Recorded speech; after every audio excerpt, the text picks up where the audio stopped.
Al-Quran Surat An-Nisa ayat 159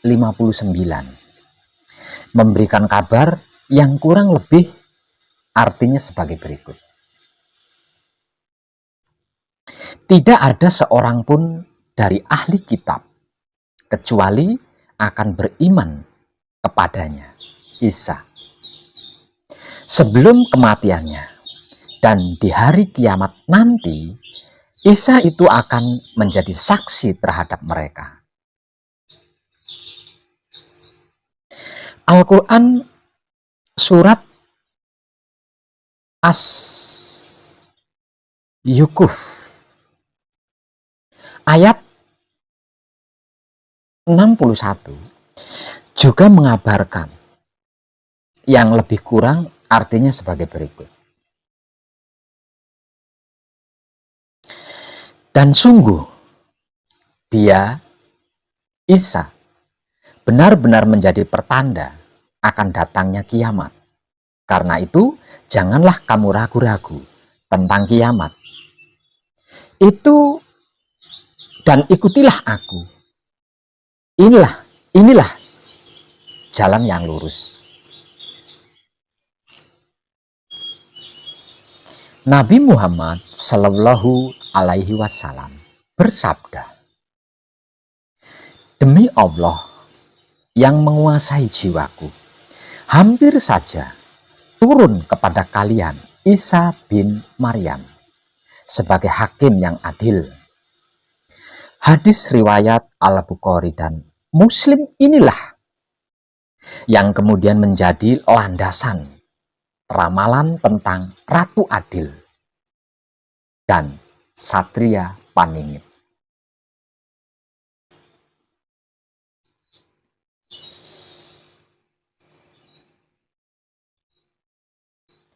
Dengan demikian, maksud ayat tadi adalah bahwa Nabi Isa akan turun ke bumi lagi, dan munculnya Nabi Isa ini menjelang hari kiamat, yang merupakan tanda bahwa kiamat akan datang. Begitulah kabar dari Alkitab dan Qur'annya. Tentang itu, ada pertanyaan bagus nih.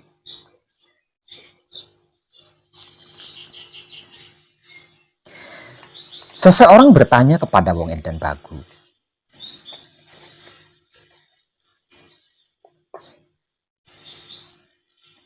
Alkitab dan Quran memberikan kabar tentang hari kiamat atau akhir zaman, beserta tanda-tanda kejadiannya, terutama alat pemusnah nomor 1 milik Tuhan, yang disebut-sebut sebagai Dajjal. Bahkan beberapa kitab dan para ahli juga meramalkan bahwa yang mampu dan bisa menghadapi Dajjal, alat penghancur nomor 1 milik Tuhan itu, yang nantinya akan muncul di akhir zaman, adalah Yesus Kristus atau Nabi Isa Al-Masih. Yang menjadi pertanyaan, yang dipilih Tuhan, kenapa harus Nabi Isa atau Yesus, Pak Web? Kok bukan Nabi Muhammad atau nabi-nabi yang lain gitu? Kan kalau Nabi Isa atau Yesus, bagaimana nanti nasib orang-orang yang menentang Yesus atau Nabi Isa? Terutama orang-orang Muslim. Berkaitan dengan tahun 2025 yang Pak Web informasikan, apakah itu akhir zaman? Dan Yesus atau Nabi Isa akan muncul di tahun tersebut untuk menghadapi Dajjal jika memang tahun 2025 itu adalah akhir zaman atau kiamat.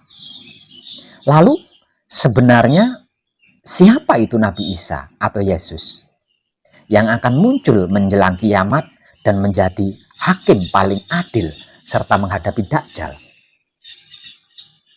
Bisakah Pak Web memberikan informasinya walau hanya sedikit namun jelas gitu Pak Web?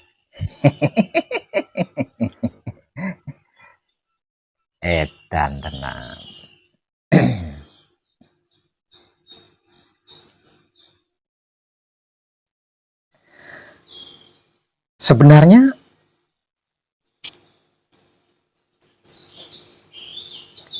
Sebenarnya saya malas tentang hal ini. Benar-benar malas tentang hal beginian ini. Karena di abad kebangkitan spiritual Nusantara ini, sudah ada terlalu banyak orang-orang sakti, orang-orang pintar, orang-orang cerdas, bahkan indigo. Tinggal memaksimalkan dan mengkontinyukan serta menguniversalkan kesadaran cinta kasih sayang hidupnya masing-masing. Itu toh. Namun yang perlu digarisbawahi adalah tentang akhir zaman atau kiamat. Kiamat atau akhir zaman itu bukan berarti seluruh planet akan hancur dan musnah begitu saja loh.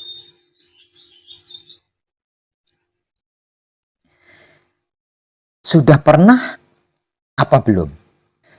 Pernah apa belum panjenengan membaca tulisan sejarah bencana yang pernah terjadi pada zaman Nabi Nuh, Nabi Sulaiman, Nabi Musa, Nabi Isa, dan lain-lainnya? Atau sejarah Ramayana dengan perang Baratayudanya.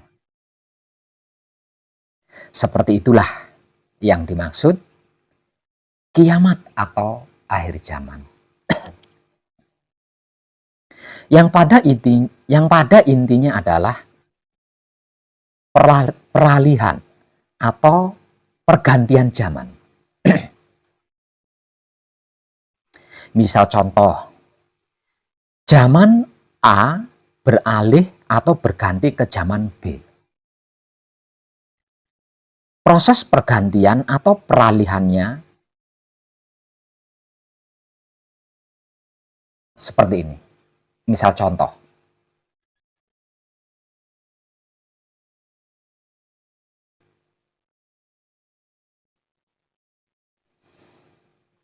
makhluk hidup di zaman A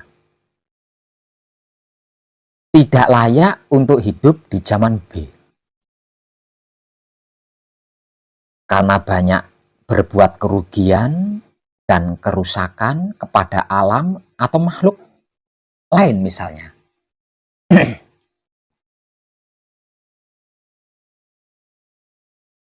Itu akan ditiadakan atau dimusnahkan. Tidak diikut sertakan hidup menjadi penghuni zaman B maksudnya. Yang bisa berlanjut menjadi makhluk penghuni zaman B, artinya tidak dimusnahkan. Seperti itu. Lebih kurangnya yang dimaksud akhir zaman atau kiamat.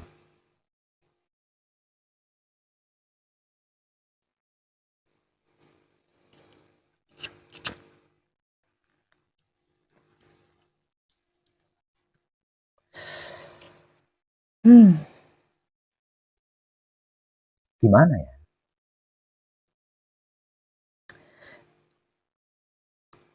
Dengan pertanyaan tadi maksudnya.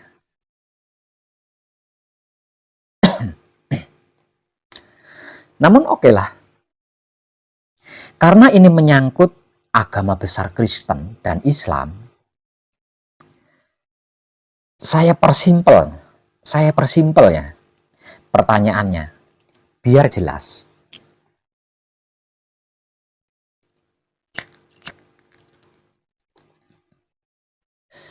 Apa itu Yesus?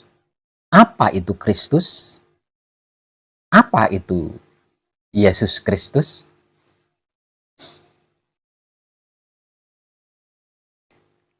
Ini adalah misteri kenyataan yang benar dan gagal dipahami oleh banyak orang yang percaya kepada dan adanya Tuhan.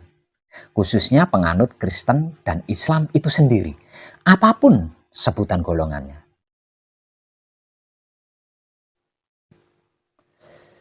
Meskipun tahu bahwa Yesus adalah Kristus, Isa adalah Al-Masih, hampir tidak ada dari mereka yang memiliki pemahaman tentang esensi Kristus dari Yesus atau esensi Al-Masih dari Isa. Kira-kira ia begitu? Apa memang begitu ya?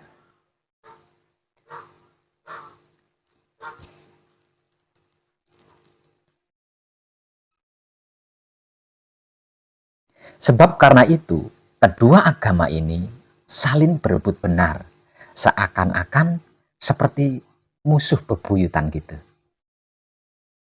Aneh kan? Padahal sejarah Isa atau Yesus jelas. Sejarah Nabi Muhammad pun juga jelas. Seperti apa dan bagaimana kehidupan sepanjang hidup mereka.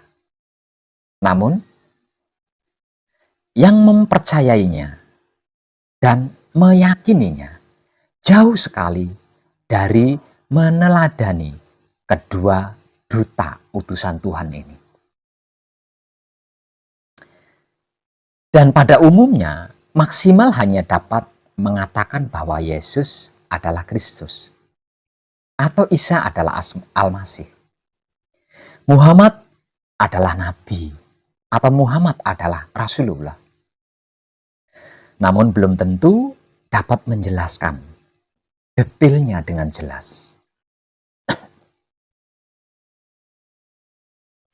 Yesus Kristus, Yesus berarti Allah menyelamatkan. Dan Kristus atau Kristos adalah Mesias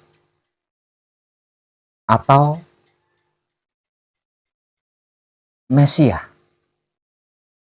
Artinya yang diurapi.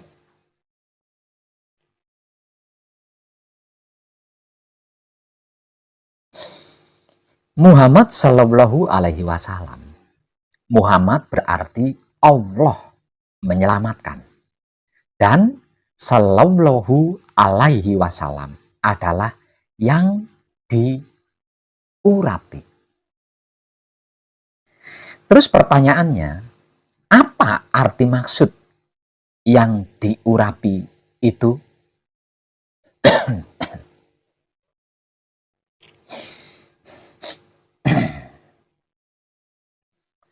Arti maksud yang diurapi adalah diurapi. Maksudnya disucikan, diberi tugas atau diberi mandat mensucikan. Jadi, arti maksud dari yang diurapi adalah yang disucikan dan diberi tugas atau ditugaskan untuk mensucikan. Mensucikan apa? Mensucikan alam semesta seisinya. Kan manusia hidup diturunkan ke bumi untuk itu.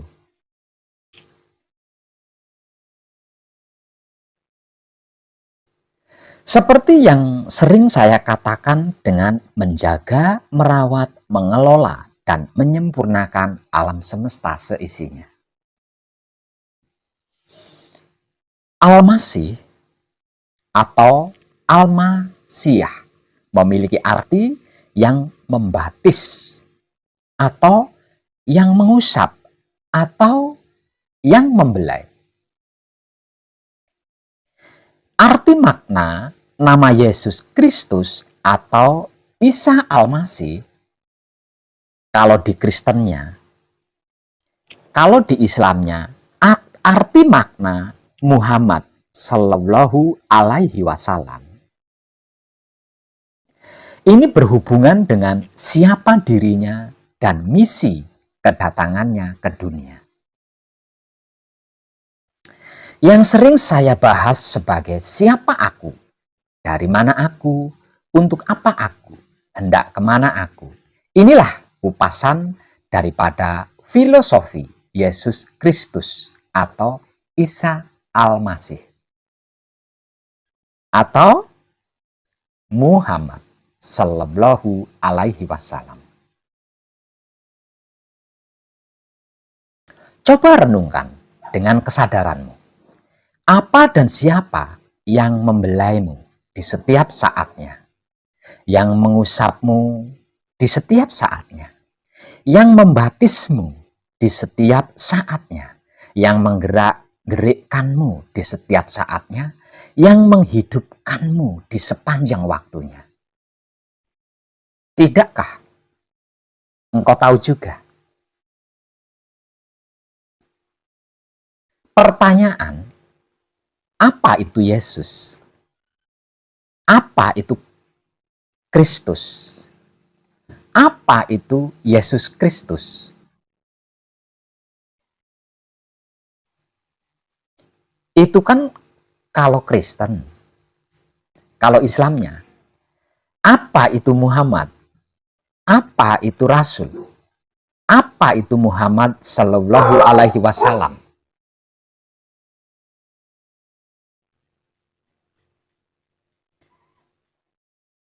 Kalau Islam, kan pertanyaannya begitu. Sama itu. Dengan pertanyaan apa itu Yesus, apa itu Kristus, apa itu Yesus Kristus tadi. Sama. Sama-sama pertanyaan kulit. Kalau pertanyaan dagingnya, sama dengan pertanyaan seperti ini.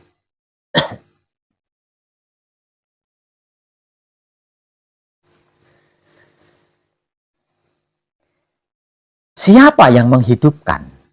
Siapa yang dihidupkan? Siapa yang menghidupi? Itu kan kalau Kristen. Kalau Islamnya, apa itu nur Allah? Apa itu nur Muhammad? Apa itu nur ilmu Muhammad? Itu pertanyaan dagingnya. Namun inti yang ditanyakan sama persis. Tidak ada bedanya. Jadi, apa itu Yesus? Apa itu Kristus? Apa itu Yesus Kristus? Atau siapa yang menghidupkan? Siapa yang dihidupkan? Siapa yang menghidupi? Kalau keilmuan Kristennya.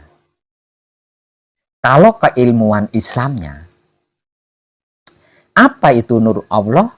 Apa itu nur Muhammad? Apa itu nur ilmu Muhammad? Atau siapa itu Muhammad? Siapa itu Rasul? Siapa itu Muhammad Sallallahu Alaihi Wasallam?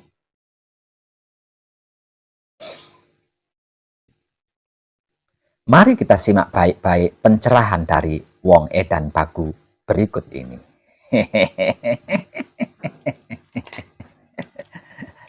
Edan tenan.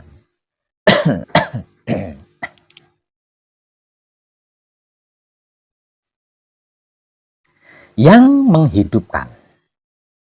Yang menghidupkan yaitu Tuhan, yang sering saya katakan sebagai Romo, atau Roh Mono, atau Roh Tunggal, atau babonnya roh, atau induknya roh, atau Maha Suci, atau Maha Hidup. Berfirman, aku ambil sebagian ruhku. Nah, inilah yang dimaksud Kristus atau Nur Muhammad atau Rasul yang dihidupkan. Jadi, arti maksud daripada Kristus atau Nur Muhammad adalah ruh yang diambil dari dalam dirinya Tuhan.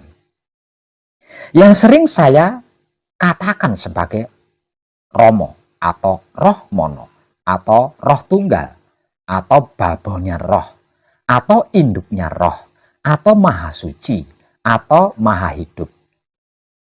Mudah dan simpelnya seperti itu. Jadi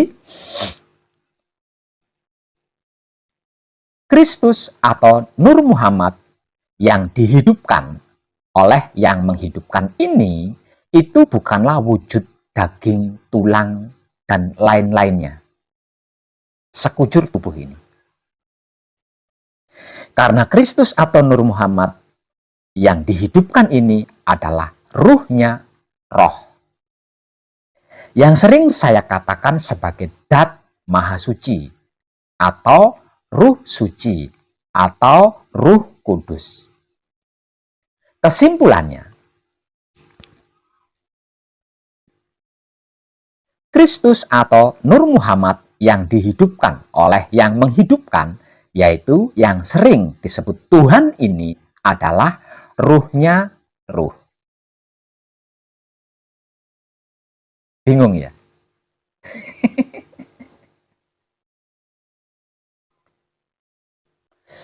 Supaya tidak bingung, saya buat sederhana dan simpel sebagai berikut.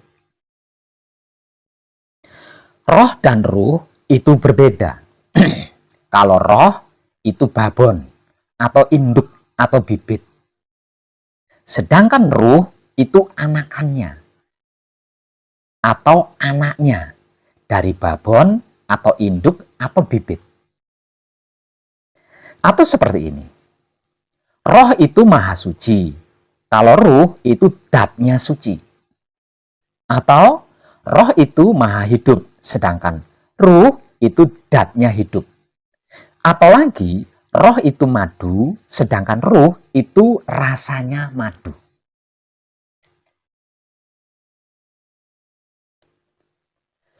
Roh itu yang menghidupkan. Sedangkan ruh itu yang dihidupkan. Klik lo ya.